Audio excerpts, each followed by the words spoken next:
Hello everybody and welcome to the United Stand. This is your 8 o'clock show with a twist tonight. It is February the 6th, so Munich remembered, very, very important. And as you know with the United Stand, the Manchester Munich Memorial Foundation is very important to us. But also, we do appreciate that it's about education and it's about teaching you people who maybe don't know everything about the history of our club. So we've got Pat on from the Manchester Munich Memorial Foundation in a moment. We had him on about 4 months ago. He was talking about Mourinho and how we should back him. Very interesting chat we've had about that. So, but obviously we want to mix it up because it is a very important day in Manchester United's history. Munich obviously was 61 years ago today where we lost the Busby Babes team, and we're going to talk about that a little bit at the start, and then we're going to get into United and Solskjaer. Really interesting conversation with Pat, who still goes to the games now. He's got a really interesting view on United and where we're heading now, but we're going to start off talking about the Manchester Munich Memorial Foundation. So please do drop a like on the video, and as I said before on the Paddy Craren video, and if you were thinking about contributing today, please do. The link's in the video description for the Manchester Munich Memorial Foundation. They're trying to raise £6,000 for what they're doing, and I'm sure as a community we can come forward on this important day and do that. But sit back and enjoy the video, and I'll speak to you again tomorrow with more live content. Hello and welcome to the United Stand. It is February the 6th, a very important day for Manchester United Football Club. The 61st anniversary of the Munich tragedy today, and I'm joined by Pat, who is part of the Manchester Munich Memorial Foundation. Good morning, Pat. Morning, Mark. Morning, everybody. Now, obviously, we were just talking before we went on air there about how important, in some ways, this year is more important than last year because the 60th anniversary obviously is going to get a lot more attention. You're over there this year as well. What sort of things will be going on over there this year? Because we saw, Flex was over there last year. We saw all the meetings in the square and a lot of things going on. But every year, there's people over there. There is, yeah. It's probably a complete contrast. If you saw all the pomp and ceremony that we organised last year with the Mayor of Munich, Bayern Munich, bringing the visitors from the hospital, 3,000 United fans, that kind of thing happens every 10 years. Ordinarily, we're expecting around 150, 200 people here today. It's going to be -7 or -8, so it's going to be bitterly cold. We've got a very short ceremony scheduled in Manchester Platz. There's going to be, not to do with our foundation, but obviously we're part of the bigger United family. There's going to be a flag and banner procession from the Wirthaus pub close by. Fans are going to walk silently up to the memorial. I will do a very short address to the fans gathered there, bearing in mind it will be -8 and they'll not want to be listening to me rattling on for half an hour. Our fans' representatives, I think I've mentioned this on one of your previous programmes that you had me on. This is the first year we've brought a fan and a child who's never been before. They're a very key part of the ceremony today. They're going to have two significant duties. One is to read out the names of the 23 souls who lost their lives as a result of the air disaster, including 8 of the Busby Babes, 3 of our officials, and all the journalists who were on the plane as well, and the co-pilot and a stewardess and some other passengers. We will then hold the usual 2-minute silence, following which the fans' representatives will be laying a wreath on behalf of United fans all around the world at the memorial stone. We will then, not as good as Tracy Malone last year, I might add, but we will sing the Flowers of Manchester with pride. And then we're going to sing a second song. We're going to sing the Pride of Football, which is a lovely song. I'll then close the ceremony, and there will be a further procession led by Big Lily back to the Wirthaus, and that's it. All in all, probably take 20-25 minutes, which when you think -8 plus the wind chill, I think that's long enough. But it's going to be poignant and set at the right temperature for the people that are there. We will have someone there who's going to video it, so we can always provide that to you guys. I know Yeah. you're great supporters of us. We can let you have that, and perhaps you might be able to show it to your viewers if they've got an interest in that. Definitely. I mean, we're all human beings, and I think that we often talk about this because the United Stand and the Manchester Munich Memorial Foundation, we've been speaking for a while now about how we can help out, and the reality is, the bottom line is that it's about the next generation. I don't think either of us will be about in 100 years, but and probably nobody watching this, but it's certainly very important that the Manchester Munich Memorial Foundation and the memory of what happened to our football club in 1958 is remembered, and that's what it's all about. We're going to be talking about things that are going on around United and Solskjaer and in a moment or two, because obviously we know that that's what people want to discuss. That's life, that's the way it is. But this time of year, it never fails to amaze me how much it grabs you. I don't want to say because it's such a horrible thing that happened to our club, but you sort of, I prefer it when it's not a match day or anything like that and there is no midweek game, because it always does every year. It just grabs me around February the 6th and takes me back to this thing that's very unique to our club, that absolutely devastated our club. And I think the way that we as a club do commemorate it and deal with it is very special. Which sounds odd in a way, because obviously it was such a tragedy. Yeah, and we want it to be respectful, but we also want it to be tailored in the right way going forward for future generations. You mentioned 100 years anniversary. We might not even be here for the 70th in another 9 years. Please God, we are. So that's what really we're all about. We're about setting the tone, setting the direction, but being prepared and wanting to hand over the reins. So, if there are young United fans out there who genuinely have got this within their core DNA of why they are a United fan, and they've got time, they've got the desire, and they wanted to be part of something like this, then we would welcome them with open arms. I've just actually brought a young guy onto the working group. There's 3 directors in the foundation. We've got a working group of about 7 people. Just brought a young guy on, and he's tremendous. He organises collections, raffles, auctions on the Mostonian away coach days. He's given a lot, and you don't have to be 50, 60 like me. You can do this if it's part of your DNA. Following on from the memorial, we've actually got you met the Red Docs Munich, didn't you, in November? Yeah. We're going to the Rex de Rissar Hospital with them, just the MMMF members, where we're going to present the hospital with 2 beautiful prints to add to the gallery in the hospital where artwork was gifted and put up last year. That's at the very spot where Samat and the boys were. And these have been signed for us by Sir Bobby Charlton and by Harry Gregg. So the hospital don't know they're getting these. Hopefully they won't be watching this before we get there at 4 o'clock after the memorial. So we're all, and for us, it's about raising not thousands and thousands of pounds, just enough, just so that we can give something back to the people of Munich, to the people of Belgrade, and to local children's charities in Manchester, just to say, this is what we're doing on behalf of the Busby Babes and on behalf of Manchester United. And personally, I think it's a great thing for any fan to get involved in.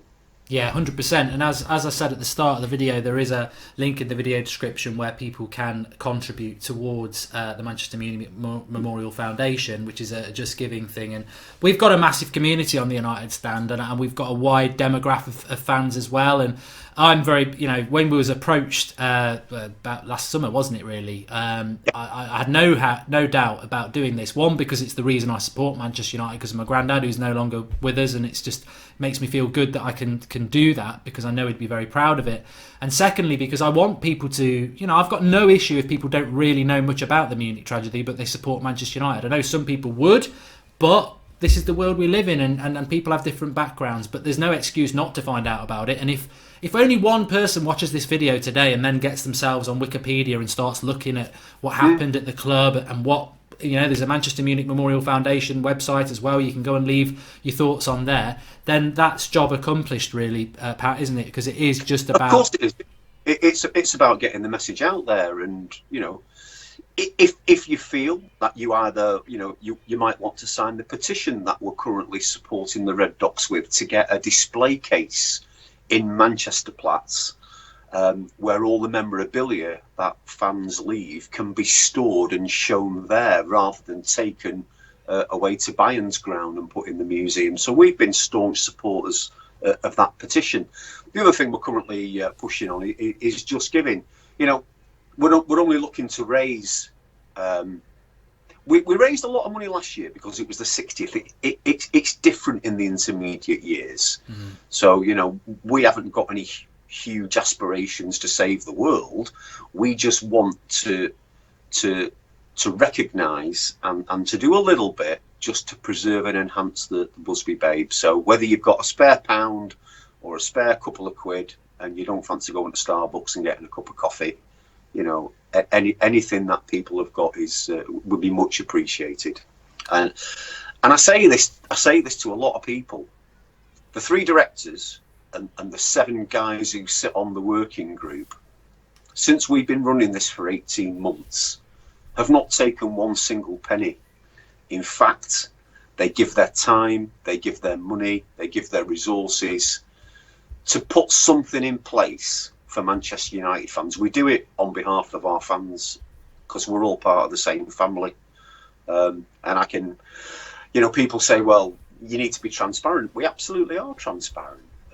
We've got a public limited company with Companies House. We run Just Giving. We've got an accountant and an auditor.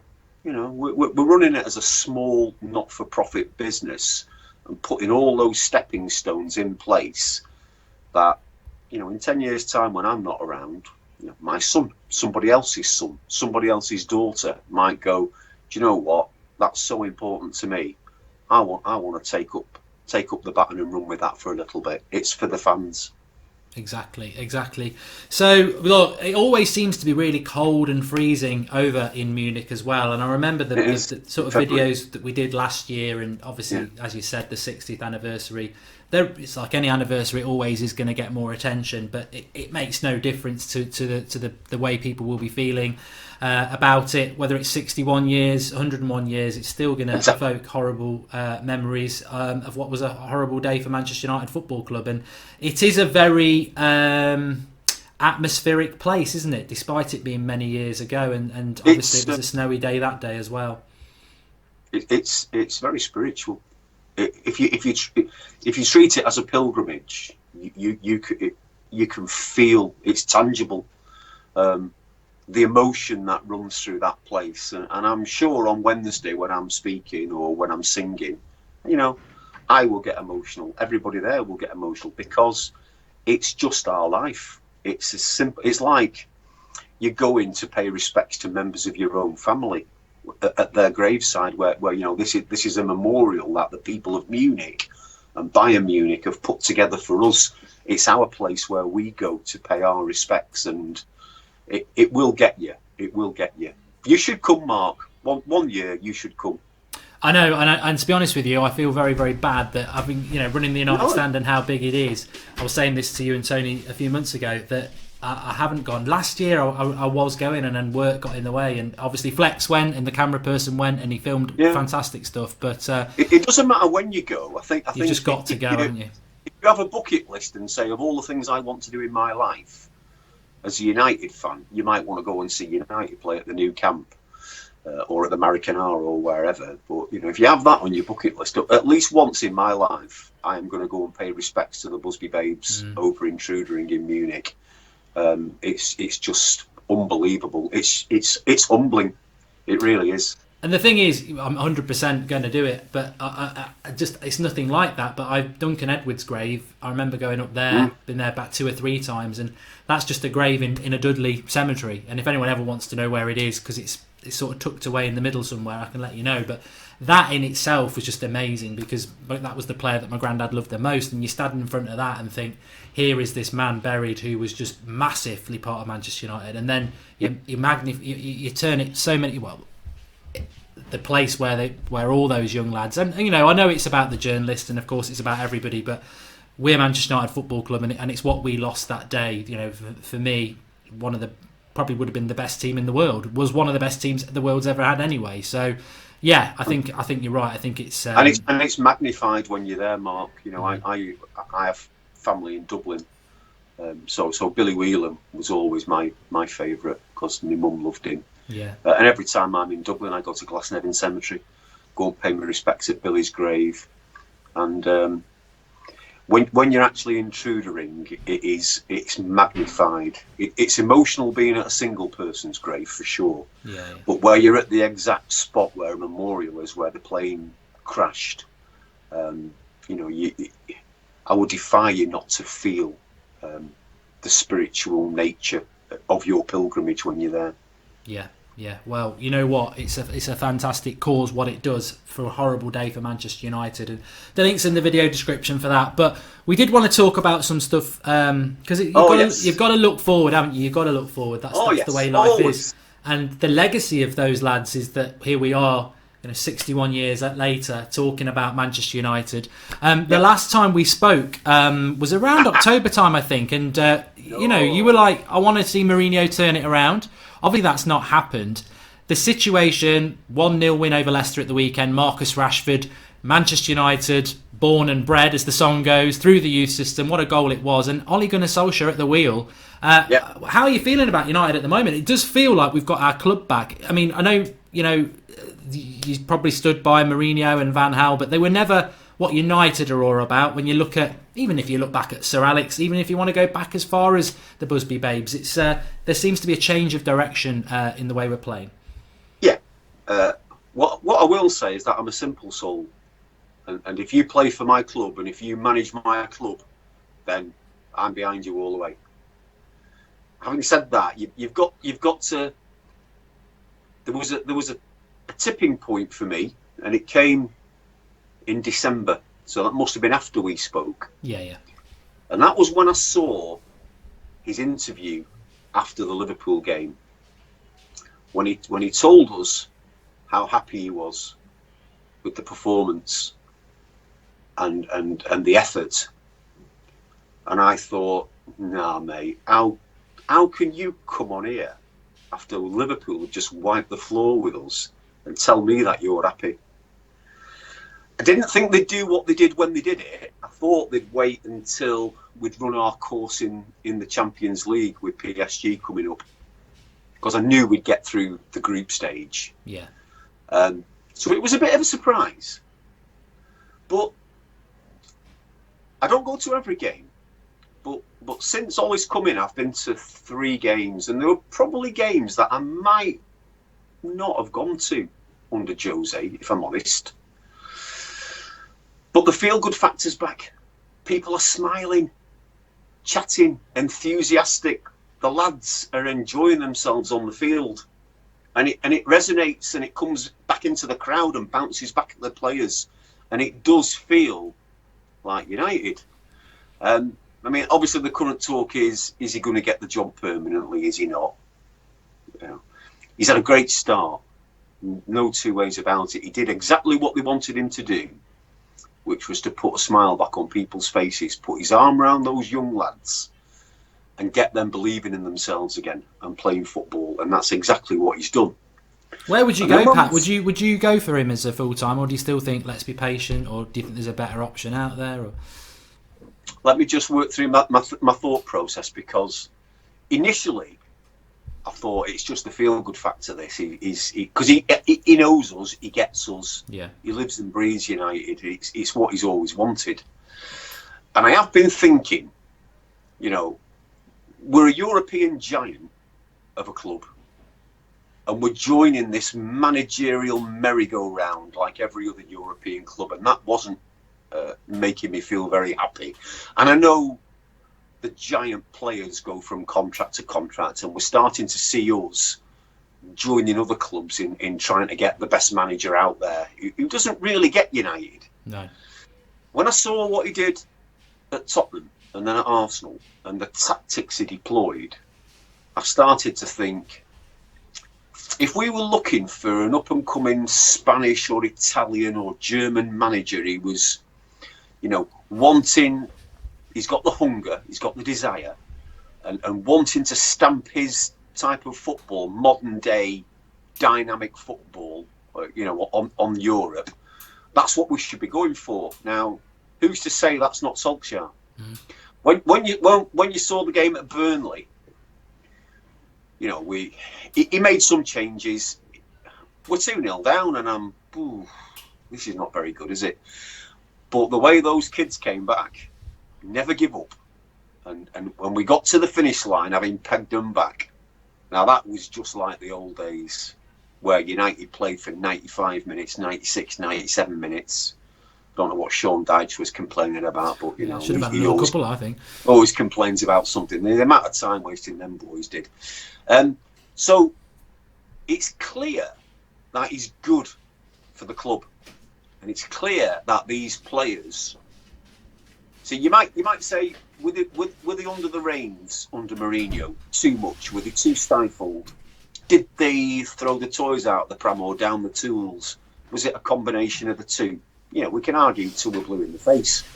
Only what happens on that training ground and in that dressing room would you really understand the true dynamics of what went on there. But it's quite clear that he's got these soft skills that modern day footballers seem to need. Yeah, definitely. Has he got the rod of steel when he needs it?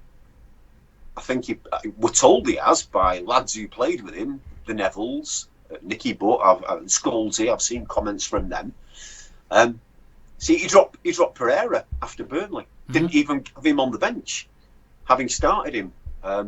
So that makes me think he's not frightened of making tough decisions, and he's got United playing football again. It's exciting. It's nice to watch, and you're going to sit at Old Trafford for a couple of hours and freeze your nuts off. And if you're sitting there and you're watching what was being served up, for example, against Palace, which was, hours of your life you're never going to get back.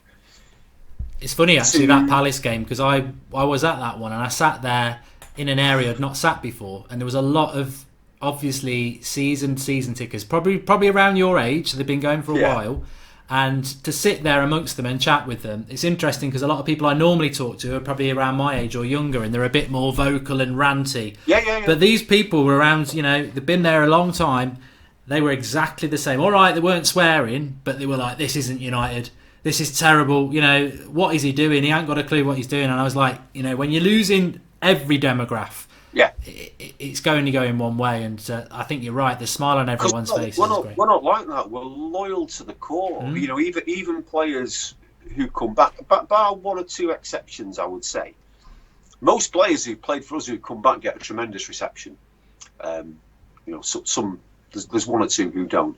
But when you're losing fans like that, and when you're coming out in the press and coming up with, the blame game in the public eye, that's not for me. But telling me, I mean, it's my 50th anniversary next year, Mark. Next August 2020, it'll be 50 years since I first set foot in Old Trafford. Wow. So when you're telling someone like me that you're happy with that, when they just wipe the floor with us, then I'm sorry, that's not right. That's not right. So I'm dead pleased for Ollie. Will he get the job full time, and do I want him to? I think he's got a really good, strong case, because they haven't going to break the bank to get him. No. Mulder are happy for him. He'd probably do it for free, knowing Ollie, because he bloody loves the place. But it'd be relatively cheap. Yeah. I think he's got some tests ahead. Certainly February, March. We've got PSG twice. We've got Liverpool at home. That'll be critical. We've got City away. I think we've got Chelsea in the Cup. I think we've got another tough game as well. But if he gets through that period relatively unscathed and we're still playing the football, I mean, Leicester on Sunday, I thought first half we were okay. Second half, we were too sloppy. We were giving the ball away too much, and I thought the back four was superb. Midfield, giving the ball away too cheaply, bar Pogba. Up front, couldn't hold the ball long enough. So we didn't see that lovely, energetic, dynamic football on the counter-attack that we have been seeing. But what we did see is a team with a lot of steel in it that's going to grind out results at difficult places. And you need all those things. You need a makeup. You need a squad and a team that's got all those components.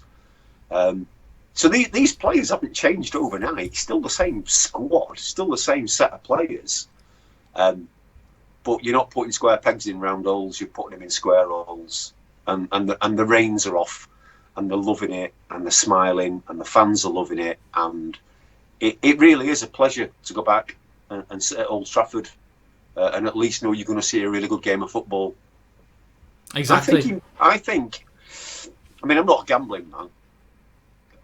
I'll bide my time till I see how he copes with the real tests of February and March. But if he gets through those, I would say he's a hot favourite for it. Yeah, and I think you're right as well. I think it's a good point that obviously maybe in some fans' minds he's maybe being a little bit unfairly disadvantaged by the fact that it is Ollie, the ex-United great, because to be honest, you're right. If any manager did come into our club who had a good European pedigree and no attachment to our club, and his first 10 games were 9 wins and a draw and playing good football and getting Martial to sign a new contract, getting rid of Fellaini, getting the smile on the back of the fans, everyone would be like, who is this man? He's absolutely amazing. Give it him full time. So in some ways, you know, and as you said, the Leicester result of the weekend, I don't think we were particularly good, but we still win. He's doing it different ways and different tasks and different challenges, and February and March are going to be a big challenge. And also, if he does get the job, he's still got massive challenges. I mean, what do you do with people like Alexis Sanchez, Lukaku? We certainly need reinforcements. It's a long road ahead for United to get back where we need to be, but I think the most important thing is the smiles on the face, isn't it? I think the road is clearer, if I'm honest. I mean, we last time we spoke, I think, or it might have been with Flex actually. He asked me what I'd do with Rashford when he wasn't playing, and I said I know what I'd do with him. I'd have him up top. So we're a different team, an absolutely different team when he's leading us up front instead of Lukaku. So make of that what you will, Romelu. Sanchez. 500 grand a week. Just not doing enough, is he, for what we're paying him? Really, he just looks a bit lost. He was good at Arsenal. Fair play to him. He was good at Arsenal. Maybe he just needs a run to click back in. Maybe he's doing it in training. He needs to put it on. He needs to be the player he was at Arsenal 2-3 years ago. If he becomes that player in this team, he will be an absolute dynamite forward. So I think if we had a couple of additions, another centre half, someone who is a commander, is a leader, hard as nails, good footballer as well. Try and find someone that fits that bill. I remember saying to Flex a while back about how Lindelof is class, and you know he's leading that back four. He's just silk, that lad. Reads the game brilliantly, and I think he's got a nice partnership with Bailly, but Bailly's prone to the odd cock up, you know, with his sending off the other week, for example. But nonetheless, a good partnership. So where does that leave Jones? Where does it leave Smalling? Where does it leave McTominay? So yeah, there's some tweaking to do, but maybe not major heart surgery like it was looking under Jose. You know, you're talking about 4 or 5 additions. I think under way Ollie's got this squad going. I think you're looking at, and you always want to improve your squad. You know, maybe 1 player a year, 2 players max. Getting the right players in, and I think it's always hard when you've not got a job permanently. When you're managing and leading, and it can be taken away at any time. I know he's got it to May. That can sometimes temper your decisions and your judgment calls, because you're not absolutely in control. Yeah, and you can do yourself out of a job, can't you, when you've not got that security of maybe a 2 or 3 year contract? So by not being bold enough, but for what we're seeing, yeah, he is being bold enough. He's brilliant with the press, which the club must love, you know. But the pages on Manchester United are now about the team, about the players signing contracts, about how well the manager's doing, about the upcoming games. You know, it's not about Jose. It's not about his fallouts. It's not about the players on social media doing this, that, and the other. The focus has changed to where the club wants it to be, which is about the football team and progressing. Because ultimately, they're a business. They want to make money, don't they? And to make money, you've got to have a good product. And he's taken them on that journey. I'm really pleased for him. I think he's got a good chance of getting it. Good. Is that what your listeners will want to hear? Do you think? They'll love all that. I think. Yeah, I think they'll they're be very. going. He was in Jose's camping before Christmas. Yeah, but a good fan knows when to jump, don't they? And it's you know after the Liverpool There's game. There's always a tipping point, and for me, you do not stand in front of Manchester United fans and tell them after a 3-1 defeat by the Scousers that you're happy. Yeah. That goes beyond the pale for me. I'd be slitting my wrists if it was me. And to be fair, that probably was the tipping point, because a lot of United fans had gone before that. Obviously, you went then, and that's when the club went as well. But look, It's been a real pleasure to have you on, Pat. And obviously, the main message is February the 6th, Manchester Munich Memorial Foundation. The link is in the video description to give what you can to that and help it get up to I think it's 6,000 you're trying to raise, and that's for the schools. Is it schools in Belgrade, Munich, and Manchester, or is it just youth facilities? It's youth organisation, children's sports groups, etc., etc. It's not schools per se, and you know what we're looking to do is to buy sports goods and provide them with kits, training materials, etc., etc. It's not going to change the world, but it'll make a difference to some of these kids, particularly in Manchester and Belgrade and Munich. You know, and as long as we are doing it with integrity in the name of the Busby Babes to preserve that, then for me, it's a fine thing to do as a United fan. Yeah. If you can afford 50p, a pound, a couple of quid, you know. We have people, organisations who give us hundreds. You know, we don't expect that from working class fans or from young fans. But you know, if you feel so minded and it's important to you, rest assured that your money will be spent on well-deserving children in the name of the Busby Babes. Exactly, and I know for a fact that there will be a lot of people from this community who will do it, and we appreciate it. And you know, keep your ears and eyes open, because we do quite a lot with the foundation, and we will be. You know, it's not just all about February. We had the gala in November, and there'll be loads going on. But we're going to be running another gala dinner in September, and after we get back from Munich, we'll be opening nominations for the fans' representatives to go next year. Just waiting to hear from Manchester United on that, to see if they want to partner us up in that particular effort. So yeah, I will finish off by saying it's the 6th of February. God bless Sir Matt Busby. God bless the Busby Babes. And God bless Manchester United forever and ever and ever. Thanks for coming on, Pat. It means a lot, and I know we'll see you again, because you've always got good opinions on the current Manchester United side as well. Hey, we've all got opinions, and that's all they are, Mark. You know, and that's what it's all about. Absolutely. Lovely talking to you, and hope you're as cold over there as we are here in Munich. Cheers, Pat. Thank you. Cheers. Bye, everybody.